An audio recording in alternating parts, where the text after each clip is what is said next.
then too bad for you, but we're recording all of these things. We're actually recording all of the presentations, so there will be opportunities to review and see what you've already seen and talk to your friends and so forth.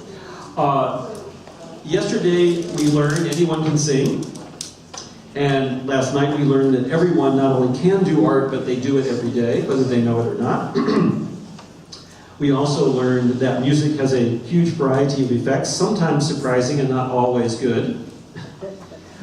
And we proved all of that, particularly the fact that everyone should and has participated, because we had a wonderful group of school children here about this time yesterday from Denver who were improvising before our very eyes and ears, and it was really fun. This morning is going to be equally exciting, I think. And we also, of course, learned that the brain is involved in all of this, whether it wants to be or not. The next group of keynoters, we have everybody this morning is getting that designation, but I shouldn't imply that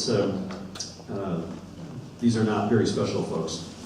Professors Connor, Caldwell, and Payton, sitting here in front of you, I had the great pleasure of meeting and hearing speak this past summer at a wonderful conference on the Black spirituals called REAP, which stands for Research, Education, Activism, and Performance. This was a wonderful first-time event for a long-term organization in Denver.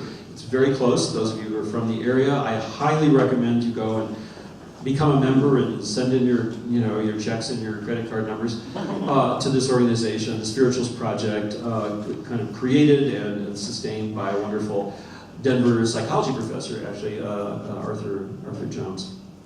And anyway, I heard the presentation a presentation that these three brilliant researchers did, and I immediately thought to myself, this is exactly what I want as the keynote for my conference. And I was so thrilled to find that not only did Melinda Connor know Don Campbell, this couldn't be a better situation. So I'm, again, thrilled to have them here. You can read the biographies as they are printed in your program, but I don't want to take any more time from what our professors are going to tell us this morning.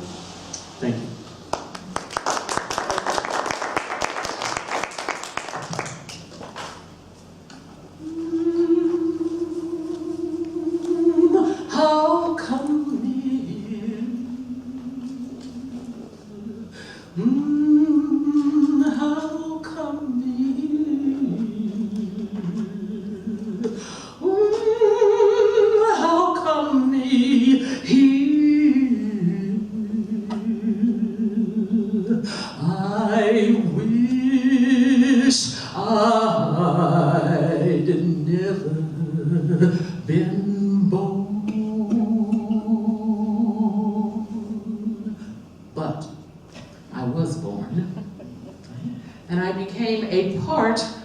African diaspora, and specifically the Afro-Atlantic diaspora.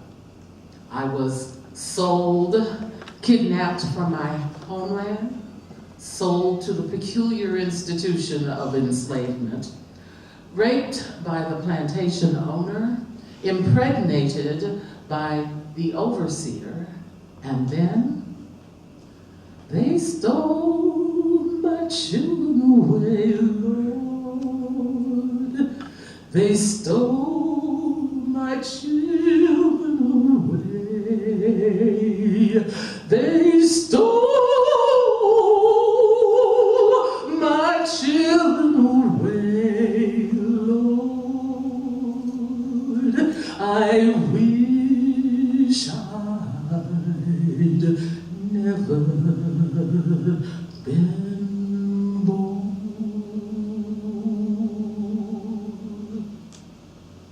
So I was born, and I'm still standing in spite of it all.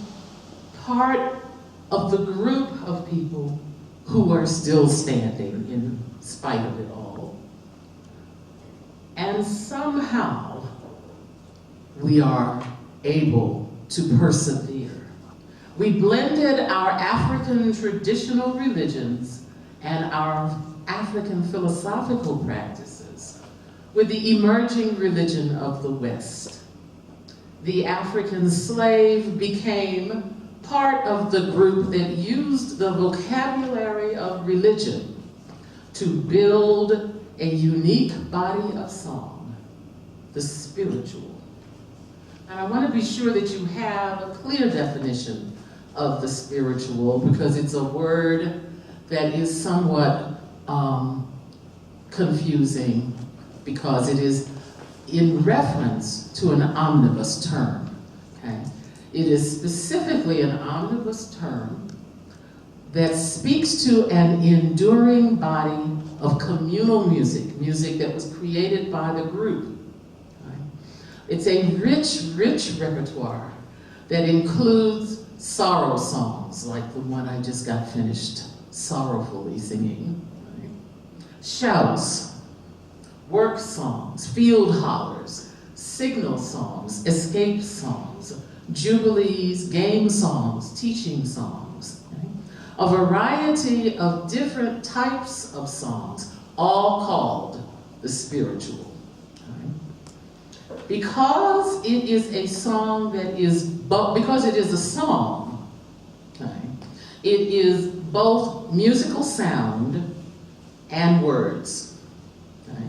Consequently, there are many ways to look at the repertoire. Okay? The university perspective emerges from the university disciplines. And so it is the music of theology, right? The music of sociology, as we try to figure out what it's talking about as it teaches. Okay? It is the music of anthropology, right? The music of philosophy, the music of political science, right? And all of the individual disciplines talk about it differently. It is the music of musicology, and it is the music of ethnomusicology. Okay? As the music of musicology, okay, we can take a look specifically at the 8 characteristics of the music, okay, that are shared amongst this repertoire. Okay?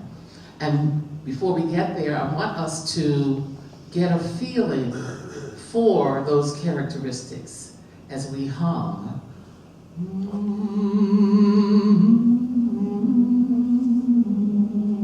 Do it again.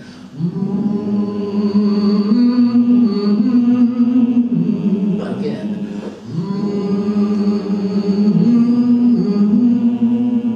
It's the music of dance.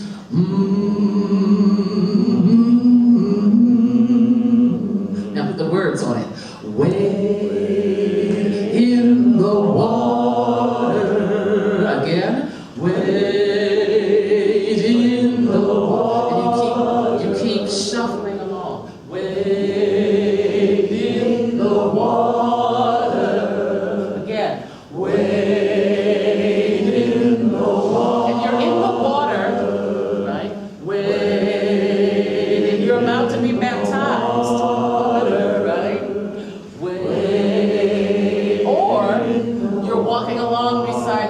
Because you're about to escape. Wade in the water. Now go to the next phrase.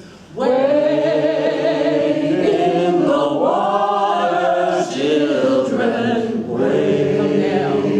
In the water. God's gonna trouble the water. He's gonna trouble, and God's gonna trouble the water. So he's going to get rid of your smell, so they can't catch you. As you look at that song, right, you can hear call and response, right, because usually there's a leader who would start, and then the group with them, the workers, or the congregation would come along and join, because they will have heard it and they've retained it.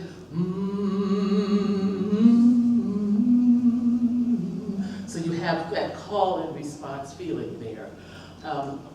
You have the improvisation, that is a part of this ring shout, right? As the person that is leading it, wade in the water, I'm saying wade. You add words, you add melody in it. You tell a story. Hear those streams so, see those people all dressed in red, right? And you make up a story. God, and you answer, God's gonna trouble the water, right? So you have that call and response and improvisation that happens.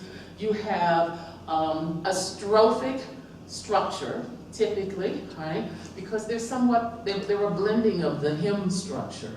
And so the verses are strophic and they are repeated in that way. They're also often ABA, verse, chorus, verse, okay? And then they very frequently have that down-flowing melody, right? Oh, how come me? God's gonna trouble the water.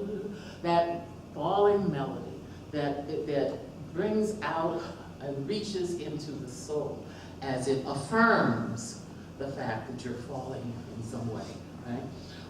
The frequent use of the downward melodic line, the fourth characteristic. The fifth characteristic, the use of rhythmic complexity and syncopation, particularly with the upbeat tempos of jubilees. And so it's 1, 2, 3, 4, 1, 2, 3, 4, 1, 2, in the water, right? That offbeat feeling in these songs is very often the case that you do. And what happens in the ring shout, of course, is you started at at that tempo, and you would start going and you keep going. The ring shout, you keep moving, and you get faster and moving and faster along those lines. As that happens, you become transformed, right? Because this is the music of transformation, very much so. The creation of the percussive use of the body, right? All parts of the body. Banging on yourself as you create a beat, right? Banging on your, as Bobby McFerrin often does, banging on his cheeks, right? Using your tongue to click a sound. At any rate, as I said, it was the music of this is the music of transformation, okay? And so that in addition to being transformed for political